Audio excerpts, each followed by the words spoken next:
السلام علیکم دوستو، ایک چھوٹا سا قصہ جو کہ خود مجھے بھی بہت پسند ہے آپ کو سنانے لگا ہوں۔ آپ سب سے درخواست ہے کہ اس قصے کو توجہ سے سننا ہے اور ہمارے چینل کو سبسکرائب کرنا ہے، لائک کرنا ہے۔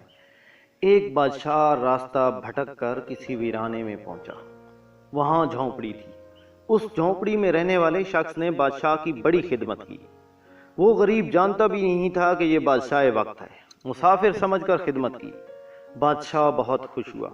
جب وہ وہاں سے جانے لگا تو اس نے اپنی انگلی سے انگوٹھی اتاری اور کہا، تم مجھے نہیں جانتے ہو کہ میں بادشاہ ہوں، یہ انگوٹھی اپنے پاس رکھو، جب کبھی کوئی ضرورت ہو ہمارے محل میں آ جانا، دربار پر جو دربان ہوگا اسے یہ انگوٹھی دکھا دینا، ہم کسی بھی حالت میں ہوں گے وہ ہم سے ملاقات کرا دے گا۔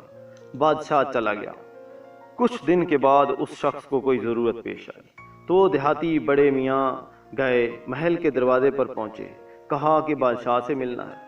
دربان نے اوپر سے نیچے تک دیکھا کہ اس کی کیا اوقات ہے جو بادشاہ سے ملنے کی بات کرتا ہے۔ کہنے لگا نہیں مل سکتے۔ وہ مفلس آدمی نے اپنی انگلی سے انگوٹھی اتاری اور دربان کے حوالے کی۔ اب جو دربان نے دیکھا تو اس کی آنکھیں پھٹی کی پھٹی رہ گئیں۔ یہ بادشاہ کی مہر لگانے والی انگوٹھی اور اس مفلس کے پاس۔ بادشاہ کا حکم تھا کہ یہ انگوٹھی جو لے کر آئے ہم جس حالت میں بھی ہوں ہمارے پاس پہنچا دیا جائے۔ چنانچہ دربان اسے ساتھ لے کر بادشاہ کے خاص کمرے تک گیا۔ در کھلا ہوا تھا، اندر داخل ہوئے۔ اب یہ جو شخص وہاں چل کر آیا تھا اس کی نظر بادشاہ پر پڑی تو بادشاہ کی کیا حالت ہے؟ بادشاہ نماز میں مشغول ہے۔ پھر اس نے دعا کے لیے اپنے ہاتھ اٹھائے اور اللہ سے دعا کرنے لگا۔ اس کی نظر پڑی تو وہ وہیں سے واپس ہو گیا اور محل کے باہر جانے لگا۔ دربان نے کہا مل تو لو۔ کہا اب نہیں ملنا، کام ہو گیا ہے، اب واپس جانا ہے۔ تھوڑی دور چلا گیا۔ جب بادشاہ فارغ ہوا نماز سے، دربان نے کہا کہ ایسے ایک شخص آیا تھا، یہاں تک آیا پھر واپس چلا گیا۔ بادشاہ نے کہا فوراً لے کر آؤ، وہ ہمارا محسن ہے۔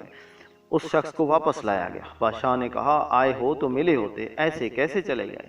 تو اس نے کہا کہ بادشاہ سلامت، اصل بات یہ ہے کہ آپ نے کہا تھا کہ کوئی ضرورت پیش آئے تو آ جانا، ہم ضرورت پوری کر دیں گے۔ مجھے ضرورت ضرور پیش آئی تھی، میں آیا اور آ کر دیکھا کہ آپ بھی کسی سے مانگ رہے ہیں تو میرے دل میں خیال آیا کہ بادشاہ جس سے مانگ رہا ہے کیوں نہ میں بھی اسی سے مانگوں۔ تو دوستو یہ ہے وہ چیز کہ ہمیں بھی جب کبھی کوئی ضرورت ہو، بڑی یا چھوٹی جو بھی ضرورت ہو، اس کا سوال صرف اللہ پاک سے کیا جائے۔ وہی ایک در ہے جہاں مانگی ہوئی ہر مراد پوری ہوتی ہے۔